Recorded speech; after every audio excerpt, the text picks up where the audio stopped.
We're learning to play hand in hand from the Grade 1 Trinity syllabus. Now, by this point, you should be able to play the whole of the left-hand part. I know normally I like to work hands together as soon as possible, but this piece has got such a definite left hand. I'd just like you to memorise all the left-hand bits, and then we'll start gradually adding in the right-hand bits. So I'm going to start adding in right hand, but make sure that you really can play all the left hand before you look at any of this, or you're going to have a few little issues with it. So looking at the right hand bit now, the very first phrase in bar 1 starts with your forefinger on the top space, which is an E. So not that E there, because it's the top space, it's going to be that one up there. And it's on there, so it goes E. And if you look at your music, it goes down in steps, up a step. Now, then it's dropping down to the second space, which is A. Now, your thumb is actually on B at the moment, so you'll just need to take your thumb down to the A. And just try and keep this shape. You'll probably want to do this, but just try and leave that shape so you return to the C there.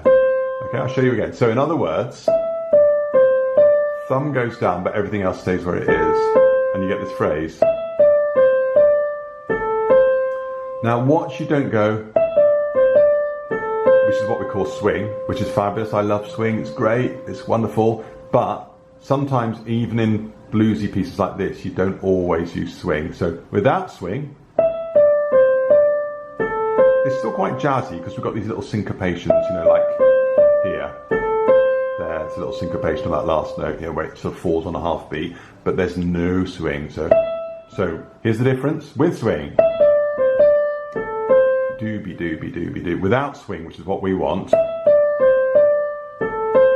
which is more what we call a rock and roll style. So not sort of rock and roll, heavy metal rock and roll, 1950s rock and roll style.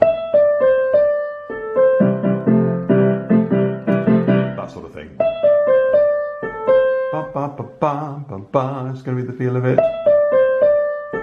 So that's your first phrase.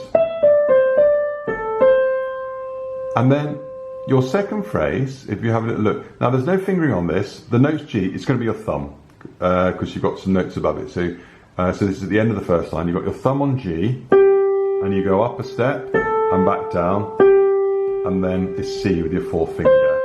Then next line, A, G. So it's this. 1, 2, 1, 4, 4, 2, 1. Okay. So putting those two together. So back to the forefinger. Now let's look at how we count this in. Just in front of the first note, you have a little comma, which is a quaver rest. It's worth half a beat. Now, if you say to people half a beat, that doesn't really mean much. It doesn't actually mean that much to me, to be quite honest. But if you think of it, it's just a sniff. So we're counting in fours, so it goes, and that little rest comes before you play. So to count it in, you don't go 1, 2, 3, 4, play. It goes 1, 2, 3, 4, sniff, play. So it'd be like this, 1, 2, 3, 4. 1, 2, 3, 4. Did you notice I put a little sniff as well in front of the second phrase? It's there. I know it seems silly, but it really works to go, or just lift your head just before you play. It just needs something to get you in on the right place so the music has the right feel. Let's try it again. First two phrases, right hand. 1, 2, 3, 4. 1, 2, 3, 4. Now, looking at the next phrase, on bar 5, so second line, second bar, can you see this is almost identical to the first phrase, but instead of E as the first note, you have E flat.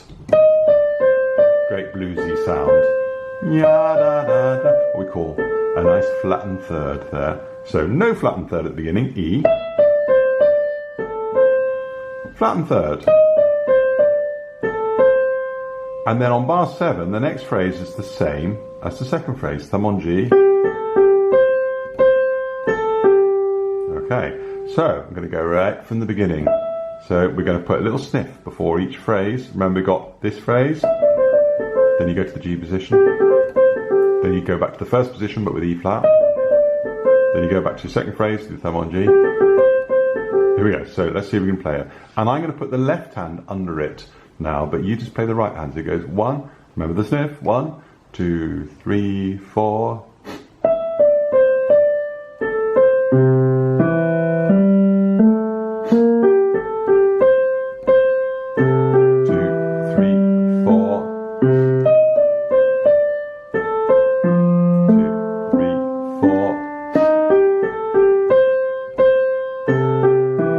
we're going to put a little extra AG in the end. Can you see it in bar 8? So the beginning of bar 8, it goes, and then you have these rests. Things. That's not very good, is it? I'll do it again. Chick, chick, chick, with a little whoosh on the end. They are crotchet rests, they are worth 1. So it goes 1, 1. Or beat, beat, how we want to think of it. Beat, beat. So.